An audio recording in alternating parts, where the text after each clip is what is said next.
السلام عليكم ورحمة الله تعالى وبركاته. سودو هذا ولا ليال مركة هراء. قيبتن أدي أنو نشرحه وقيبتي وحويان وصدقي حارها. ولا بكري مويس للصعداء day night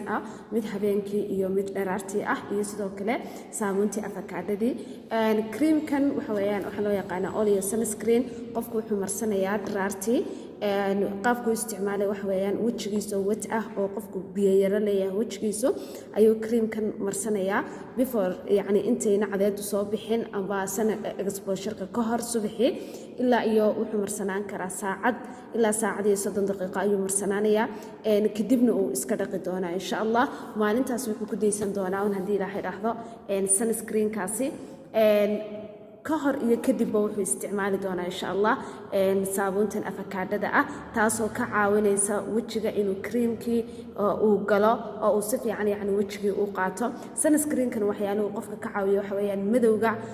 inuu wajiga ka saaro skinka ku jira sidoo kale waa nadiifiyo guud wuxuuna wajigii ka ilaalinayaa uu protection u yahay cadeeda inay qeyrto kan waxa loo yaqaanaa olio ibi blanki amba forever ibi blanki baa loo yaqaanaa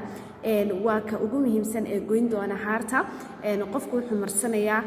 markuu waqtigu qaboobo sida yani galabihii amba eveningka ayuu marsanayaa saabuunta ayuu marka hore qofku wajiga ku dhaqi doonaa creamkan waa cream soft oo aad u jilicsan oo biyo